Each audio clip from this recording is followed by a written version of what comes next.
the best a man can get. Welcome in to First Things First. I'm Sarah Kustak, filling in for Jenna Wolf. That's Chris Canty. That's Chris Broussard. And for Chris Carter and Nick Wright. How are you guys? Doing good. We going up on a Tuesday. Let's go. I like it. High energy. Are you going to sing like you were doing in the hallways, the Tuesday song? No, I'm not going to sing that. That's you going to dance camera. like you were dancing? I have a voice for singing. I'm not that vocally inclined. It sounded Barry White. I would give you like a Barry White. No? Barry White? No, I wouldn't go that far. I don't have that. Got to know your lane, Sarah. I always say a player that understands his limitations is a more effective player. It would be fine being status quo with Tony Pollard and not having Ezekiel Elliott. So when you make that kind of quip, I understand what Jerry was doing, trying to keep things lighthearted and maybe trying to apply a little more pressure throughout the negotiations on Zeke. But you got to know that Zeke and his camp are not going to take too kindly to that. And so I think that's the natural reaction that you would expect from the running back and from his agent, Rocky Arsenault. Yeah, I'm with you. Look, Zeke, no matter how confident or cocksure you may appear to be, I mean, you're in Cabo, everything's cool, I'm not worried. You have to be worried. This is a 24-year-old kid, and money is on the line. He's not sure what type of contract he's going to get. The fact that he is holding out with 2 years left on his deal shows you he's very concerned about how much money he's going to be able to make in the next few seasons and for the rest of his career. So to hear a comment like that, look, he saw what happened to DeMarco Murray. Leads the league in rushing. They, didn't have nearly as much wear and tear on his body as Zeke has already, and they let him go. And Darren McFadden comes in and does pretty well. 28 years old, still got over 1,000 yards. And then to see Tony Pollard playing the way he is. I'm not saying he's going to replace Zeke, but still, he looks pretty good. All of that has to concern Zeke, and I think that's why he felt disrespected. And I'm going to say this.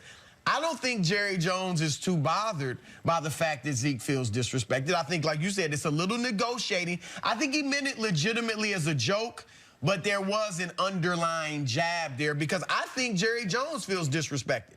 I think he feels like, first of all, you got 2 years left on your deal. Why are you holding out? Secondly, I have been there for you. I fought against the league for you. All the transgressions you've had off the field, I have supported you, and this is how you repay me. So I think there's a little disrespect on both sides, and that's why I think Jerry's probably not concerned that Zeke feels this way. Yeah, the fact that Jerry Jones has had Zeke's back throughout all of the transgressions that he's had since he's been in the National Football League, that adds another layer onto the negotiations. But as you mentioned before, you can understand why Ezekiel Elliott feels like he needs to have urgency about getting paid. We all know that the running back position probably has the shortest shelf life in terms of top-end production at any position in the National Football League. So I understand why Zeke wants to get his money. You're talking about a guy that had 381 touches last year. So I get what he's talking about. He wants Todd Gurley money. He wants to be the top-paid running back in the National Football League. So, I mean, I don't think there's any question about what it's going to take in order to get Zeke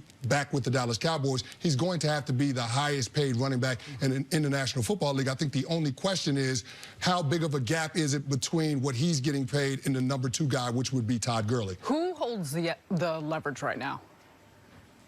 I think that right now the Cowboys have the leverage because this is not a Le'Veon Bell situation where Zeke can, hold out the entire season or till the 10th or 11th week or whatever. He can't go free. He can't be a free agent next year. So he has some leverage because he's so good and that offense is so much built around him. But like Jerry Jones has said maybe a week or two ago, the leverage is really going to show its face in the regular season. And I've said all along, I could be wrong, but I think this will go into the first few weeks of the regular season. If the Cowboys can win those early games and Tony Pollard and company can rush well, then I think Dallas has all the leverage and Zeke has to come back, maybe for Le'Veon Bell money. If they look bad, if they lose to the Giants, or even if they win, but their running game is terrible, then I think Dallas has to go to Zeke and then make him the highest paid running back in the league. Well, that would be Jerry Jones and Stephen Jones playing a really dangerous game because although it's not murderer's row, the first 3 opponents that you start the season with, you still have 2 division games.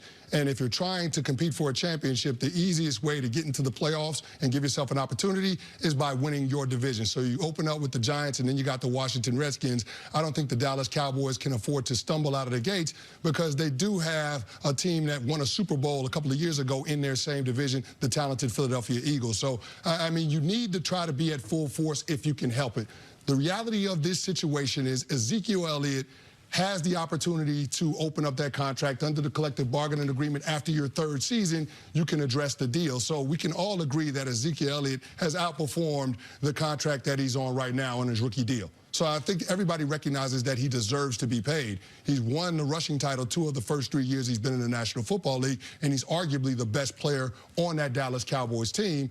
I think it's just a matter of making the numbers work so Jerry and Steven can take care of some of the other guys that want their money as well. The term disrespectful was used, but Jerry Jones seems to be speaking about Dak and Amari in a different tone than he has with Zeke.